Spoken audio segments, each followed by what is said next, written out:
We needed to come together as a group, as players, and show that we believe that Black Lives Matter.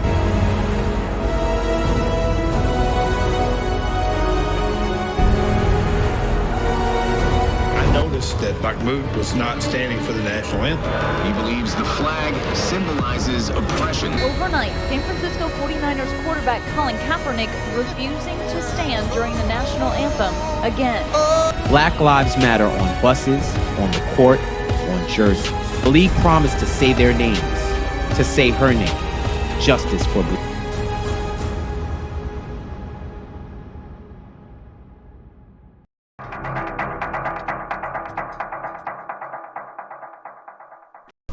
Mahmoud Abdul-Rauf, formerly known as Chris Jackson, was a point guard for the Denver Nuggets NBA team and was known by fans and players for his spot-up jump shot and ball handling abilities. In the 1995-96 season, Mahmoud averaged 12.2 points per game and led the league in free throw percentage. However, in 1996, Mahmoud Abdul-Rauf received notice of a recent NBA rule that, quote, requires attention to be paid during the national anthem. Abdul-Rauf, being a part of the Muslim faith, opposed the rule due to his stance that the flag represents oppression and tyranny.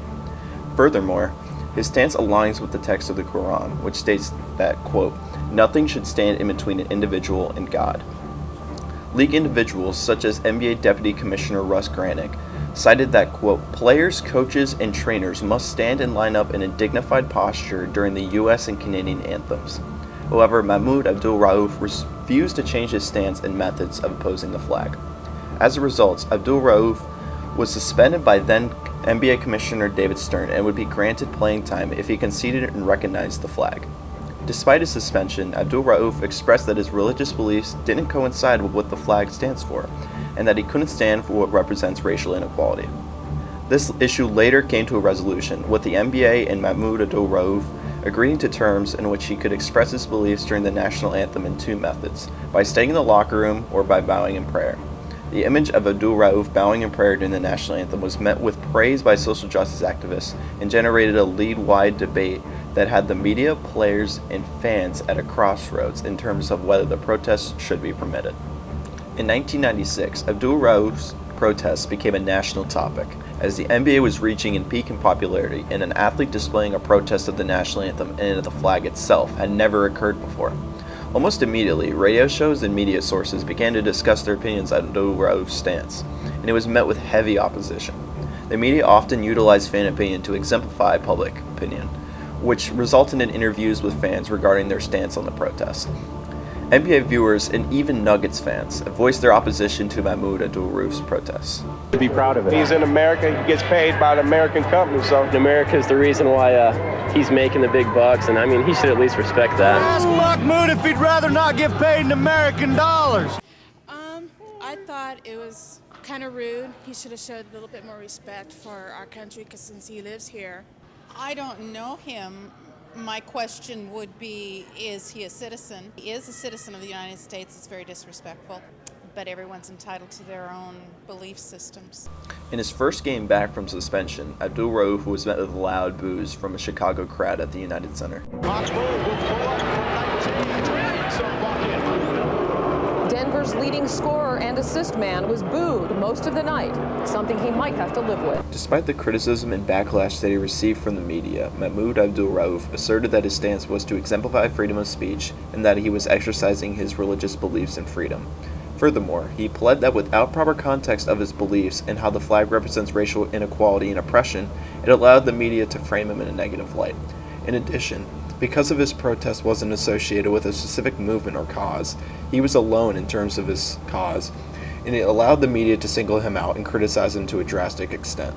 This idea was later explained by Abdul-Rauf in a podcast in 2021 with fellow NBA player Kenyon Martin. I was talking to Dr. Harry Edwards, who influenced the 1968 Black Fist, John Carlos and Tommy Lee, not to, to protest during the 1968 Olympics in Mexico.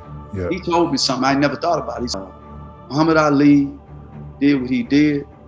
He said there was a movement associated with it. He said, for example, when Kaepernick did what he did, there was the Black Lives Matter movement. When John Carlos and Tommy Lee did what they did, there was the Black Power movement. Yeah. Whatever they did, it could be framed within a movement. He said what made yours and Craig Hodges tougher. He said, you guys, there was no movement to frame it under. It's like you were in an ocean all alone. So the media could take it and frame it the way they want it. Yep. And so without social media, that's another thing, because they could also, you know, I was getting death threats. I was getting all of those type letters, but I also got a lot of support mail from atheists, agnostics, Christians, Jews, saying we think the same thing as you. Yeah. Because social media wasn't in vogue, the media could say, they could choose what they wanted and just present it. And social media, if it was there, it would have been totally different.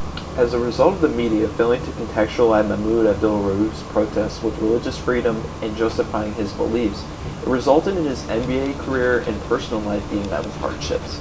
As evident in the video, he received death threats from individuals who opposed his protest, and his teammates, coaches, and fellow players viewed him differently. After Mahmoud was traded from Denver to Sacramento, general managers and coaches of teams across the league viewed his religious beliefs and protests as implications for his success, and thought by protesting his religious beliefs, he would be generating more publicity for himself and creating unnecessary distractions. These factors would hamper his NBA career, with Abdul-Rauf's career lasting only 3 more seasons before he was out of the NBA by age 32. Since retiring from the NBA, Mahmoud Abdul-Rauf has been a vocal figure in sports activism and encourages players to not be afraid to express themselves, if it means fighting for what they believe in. His experience has allowed him to inspire athletes and explain how athletes can use their platform and influence to protest and fight for their cause.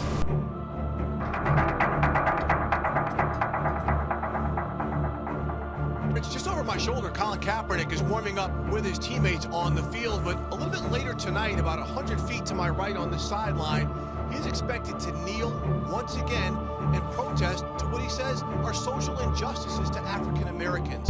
Before the 2016 NFL season began, Colin Kaepernick, the quarterback for the San Francisco 49ers, was looking to improve on his previous season, which was limited due to injuries and subpar play. 3 years prior, he had led his team into an appearance in Super Bowl 47, where the 49ers fell in short and lost to the Baltimore Ravens. Before the season began, Kaepernick had observed publicized instances of police brutality towards African Americans, specifically the murder of Alton Sterling. He would voice his displeasure to social media to describe the decisions of the prosecutors choosing not to press charges against the officers involved as a, quote, state-sanctioned lynching by means of gun violence, end quote. As the 2016 NFL season began, Colin Kaepernick began kneeling on the sideline during the national anthem to protest police brutality and racial inequality. Kaepernick would later address the media to justify his actions in a post-game interview and proclaim that his protest was necessary to address change directly and encourage others to advocate for racial equality in the United States. I mean, ultimately, it's to bring awareness and make people, realize what's really going on in this country. There are a lot of things that are going on that are unjust, people aren't being held accountable for, and that's something that needs to change. That's something that, this country stands for: freedom, liberty, justice for all. And it's not happening for all right now. It's something that I've seen, I've felt, wasn't quite sure how to deal with originally. And it is something that's evolved. It's something, as I've gained more knowledge about, what's going on in this country in the past, what's going on currently. These aren't new situations. It's things that have gone on in this country for years and years and have never been addressed, and they need to be. Yes, I'll continue to sit. I'm going to continue to stand with the people that are being oppressed. To me, this is something that has to change. And when there's significant change, and I feel like that flag represents what it's supposed to represent, and this country is representing people the way that it's supposed to, I'll stand. After the footage was released to media sources, it quickly became a national story that defined the news and NFL landscape. Shortly after Kaepernick took a knee, his teammates and other teams across the NFL began to take knees in solidarity and unity. Players, coaches, and owners supported Kaepernick for his courage and action, and it inspired viewers and fans to join him in advocating for change and awareness of police brutality and justice for those who may be victims of police brutality and harassment. However, there was heavy opposition to Colin Kaepernick's actions. Some fans of the 49ers would post videos on social media of Kaepernick's jersey being burned. Furthermore, veterans and athletes, including Steelers lineman Andre Villanueva, who was a former soldier, disapproved of the protest because of their stance that the speech was disrespectful towards those who fought and lost their lives to protect the freedom and liberty of the United States. But no other voice was louder in opposition than former President Donald Trump, who voiced his opinion during a speech in Huntsville, Alabama. Wouldn't you love to see one of these NFL owners, when somebody disrespects our flag, to say, get that son of a bitch off the field right now, out, he's fired. He's fired! A result of media coverage of Kaepernick's protest, along with major figures such as Donald Trump, generated a wide-scale debate, and social media was used as an extension of the discourse. However, the use of social media was a harmful way of sending hate and death threats directly to Colin Kaepernick. Kaepernick's stance of taking a knee with the comments made by Donald Trump generated a view that kneeling was a symbol of anti-American activity and would be only exhibited by a traitor. Regardless of the reason of why these individuals criticized Kaepernick, the context and specific events of why Kaepernick protested were not primarily addressed in the media. For example, multiple news sources describe Colin Kaepernick's protest as fighting against racial inequality, but never include past events that led to his protest. Specifically, police brutality instances such as the police shooting of Alton Sterling and Charles Kinsey, in which race was a factor and law enforcement officers receiving light punishment as an outcome. If the media were to provide the proper context and display the footage of the injustice to the viewers concerning Colin Kaepernick's protest, it allows the viewers to have a greater understanding of the reason why Colin Kaepernick is kneeling. In 2019, Colin Kaepernick partnered with Nike to create a commercial titled Dream Crazy. Nike's commercial with Colin Kaepernick is intended to inspire the viewers with accomplishing their dreams despite challenges or barriers present. Furthermore, Kaepernick tells the viewers to fight and inspire for what they believe in, even if it means sacrificing everything that they worked for. This commercial was met with criticism from viewers who opposed Nike for partnering with an individual who had a reputation for being anti-American as a result of the protest. According to an article by Jonathan Artravia and Associates, overall, black viewers of the commercial were more likely than non-black respondents to agree with several forms of anthem protesting, including kneeling, sitting, and fist raising, while at the same time being less likely to support punishment of anthem protesting by players by either the NFL or NFL team owners. Kaepernick continued criticism by the public setting, despite intending to inspire those who express themselves, showcase how without proper context of the protest expressed by the media, individuals will have a continued dislike of Colin Kaepernick and will continue to carry on that opinion and indoctrinate those beliefs onto others. Since the 2016 NFL season, Colin Kaepernick has not made an NFL roster, and he has asserted that the NFL does not want him to play because they fear that he will continue to protest and damage the league's reputation. Despite Kaepernick's absence in the NFL, his contributions to the integration of social justice within sports have allowed athletes to express themselves without the fear of consequences. Furthermore, the actions of Kaepernick and Mahmoud Abdul-Rauf has allowed sports media to discuss how politics are intertwined into sports, a medium that has not been in discussion. In the wake of the 2020 social unrest, which saw the murders of George Floyd and Breonna Taylor to police brutality, the NBA began its bubble period with numerous examples of political symbolism. From displaying political ideals, such as Say Her Name, about providing justice for Breonna Taylor, and having Black Lives Matter imprinted on warm-up shirts, it displays how these two men have made political discussions in sports a comfortable topic within media, and it shows no sign of stopping.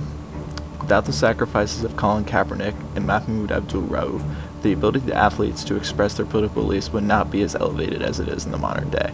Because of their contributions, sports-related TV shows such as ESPN's First Take began discussing the 2020 social unrest and how it impacts the NBA and sports as a whole. Furthermore, social ideals in sports have seen a drastic rise since Kaepernick and Abdul-Rauf's protest, with political justice and activism becoming a part of athletes' identity in the modern day. The American flag can symbolize many things. However, to Colin Kaepernick and Mahmoud Abdul-Rauf, it symbolizes fight and justice to make a world a better place. And man, I couldn't hold it back, tears coming down. I said, man, why is it always me?